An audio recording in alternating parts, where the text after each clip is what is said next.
So now let's begin with another question. The question is, what do you understand by a news group and how it is different from a blog? So, a news group is an internet-based discussion group. It is organized around a particular topic. ये एक ही topic के ऊपर organize किया जाता है. For example, cyber security. People can post messages on the group regarding the topic. Anyone can join a discussion group. So this is the formal definition of news group. And in case of blog, a blog is more like a website where an individual or group of people write about anything that interests them. Example, sports, culture, etc. It is usually owned by an individual and we can only post comments on a blog if it is allowed to do so. So now we are going to see what is the difference between blog and what is the difference between news group. अब blog क्या होता है? Blog होता है author का opinion. For example, मैं या कोई और बंदा ब्लॉग बना सकता है, अपना ओपिनियन उस ब्लॉग में डाल सकता है.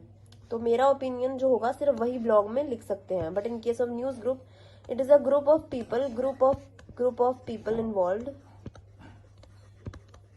Sharing a common view or a different view, sharing common or different views on a particular topic. Common or different views on a particular topic. Topic can be same. तो पहला difference है ये कि author का opinion होता है and news group में group of people involve होते हैं जिनके कॉमन इंटरेस्ट या डिफरेंट इंटरेस्ट वो अपने अपने व्यूज बता सकते हैं उस टॉपिक से related. In case of blog, we can post our opinion in the form of comment. Post our opinion in the form of comment. In the form of comment. हम comment के उस पे अपना ओपिनियन डाल सकते हैं but हम कुछ पोस्ट नहीं कर सकते.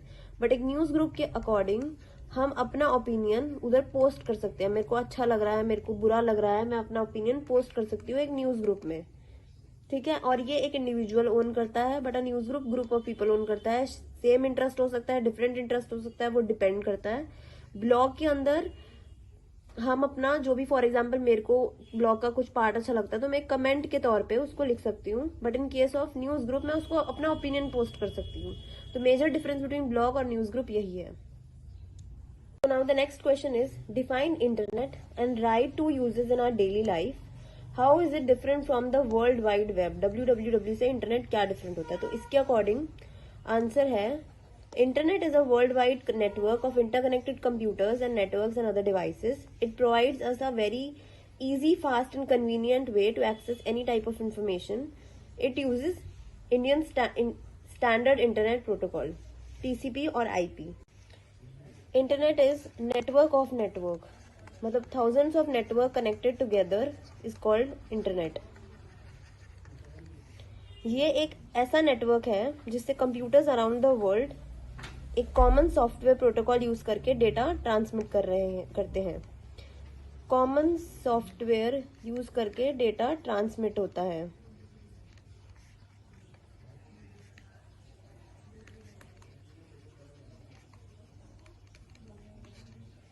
डेटा ट्रांसफर, दिस प्रोटोकॉल, इस प्रोटोकॉल को बोलते हैं, जो डेटा ट्रांसफर करता है उसको हम बोलते हैं टीसीपी या आईपी. ठीक है. And now a days internet is very useful. It gives a very popular and a fast network जो कि हम जिसमें इंफॉर्मेशन हम बांट सकते हैं, हम स्टोर कर सकते हैं, हम डेटा रन कर सकते हैं. और इंटरनेट की स्पीड जो होती है वो इन सब चीजों को करने में हेल्प करती है. Whereas in case of www, World Wide Web, it is the largest network of computer system.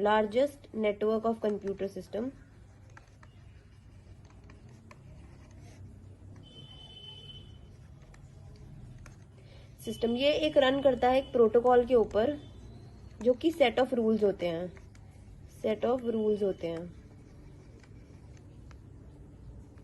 And help करता है डेटा ट्रांसमिट करने में from one place to another. Data transmission में it help from one place to another. It connects whole world networks and ये सारे network को connect करता है, इसीलिए इसको हम बोलते हैं वर्ल्ड वाइड वेब। अब जो इंटरनेट होता है वो आजकल हर जगह यूज होता है डेटा ट्रांसफर के लिए, एक्सेस एनी एजुकेशनल साइट, जैसे अभी हम कर रहे हैं वो एक इंटरनेट के थ्रू ही कर रहे हैं। Any educational site, to send and receive email send करने के लिए हम यूज करते हैं, व्हाट्सएप चलाने के लिए, सोशल नेटवर्किंग चलाने के लिए, everything we use internet. The world wide web or web for short are the pages you see when you are at a device and you are online, whereas the internet is a network of connected computers that web works on. So now the next question is, a web browser is different from a web server. Explain any two differences in web browser and a web server with a suitable example. So web browser is nothing but your Google Chrome that can display pages over internet.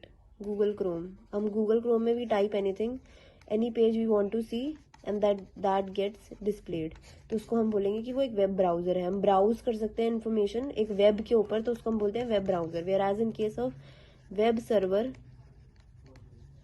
Server एक server है over internet that provides and help us to search these web pages. तो with the help of web server we can perform the functions done by web browser. ठीक है, अब इसमें लिखा हुआ है a web browser sends request to the web services for and a web server respond to these request by providing the required documents. तो suppose for example मैंने web browser पे जाके सर्च किया अपने गूगल क्रोम पे जाके www.google.com, तो ये जो सर्च गई ये वेब सर्वर के पास गई, वेब सर्वर ने इसे ढूंढा एंड देन वो दोबारा से वेब ब्राउजर को सेंड किया। तो in this way web browser and web server are interlinked but have different meanings. Google Chrome is an example of a web browser, whereas Apache server is an example of web. So the next question is, what is hypertext link? And give the name and syntax of HTML tag which is used for creating a hypertext link. What do you mean by hypertext? Hyperlink allows us to link HTML elements to another document or a new section within the current document. अब इसका मतलब क्या होता है कि जो hyperlink होता है वो हमारे को, हम कोई भी लिंक डालेंगे अपने वेब पेज के अंदर, तो मैं अगर इस लिंक पे क्लिक करूंगी तो मैं रीडायरेक्ट हो जाऊंगी एक वेब पेज के ऊपर। तो वो लिंक को हम उस तरीके से हम डालने को बोलते हैं हाइपरटेक्स्ट लिंक या हाइपरलिंक। हाइपरलिंक का जो एट्रीब्यूट होता है उसको हम ऐसे लिखते हैं ए, ये होता है हाइपर लिंक का एट्रीब्यूट। अब फॉर एग्जाम्पल, अब जैसे इसमें लिखा हुआ है HREF लिंक एड्रेस, ठीक है, तो हमारा जो ऑथर होगा या हमारा जो भी बंदा देख रहा होगा उस वेब पेज के ऊपर, उसको सिर्फ ये लिंक एड्रेस दिखेगा, ये पूरा सिंटैक्स नहीं दिखेगा। ठीक है, तो फॉर एग्जाम्पल अगर मैं इसमें लिखूं HREF is equal to www.google.com और फिर दोबारा ये करूं and then hyperlink text, hyperlink का टेक्स्ट लिखूं जो कि फॉर एग्जांपल मैं ये लिख दूं redirected to Google and then मैं उसको क्लोज कर दूं। तो फिर हमारे वेब पेज के अंदर अगर मैं एक वेब पेज बनाऊंगी तो उसके अंदर यहाँ पे आएगा www.google.com और फिर लिखा होगा redirected to Google and then वो हमारे को, अगर मैं इस लिंक पे क्लिक करूंगी तो वो हमारे को एक नेक्स्ट पेज पे ले जाएगा जो कि google.com होगा। तो ये मतलब होता है हाइपरटेक्स्ट लिंक का। ओके, एंड टैग इन्वॉल्व है इसमें ए, जिसका ओपनिंग टैग ऐसे लिखते हैं हम और क्लोजिंग टैग ऐसे लिखते हैं।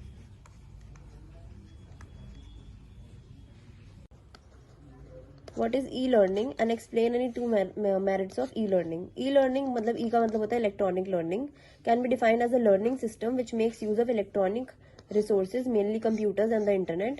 It encompasses everything from traditional classroom that incorporate basic technology to online schools and university. E-learning, the learning which we are doing right now, the learning which you do nowadays in school, उसको बोलते हैं हम e-learning with the help of Wi-Fi, internet, with the help of your camera, mobile, a smartphone is required in e-learning, which makes very easy and very convenient things. You need not to come to school in these situations like corona. Merits are, since in e-learning, teachers use technology to teach. It is highly engaging. Students can learn from anywhere, anytime and according to their convenience, thus saving a lot of time and money. तो e-learning एक बहुत अच्छा platform है जिसके through हम आजकल in the time of coronavirus also we are learning. So yeah, e-learning, this is the meaning of e-learning.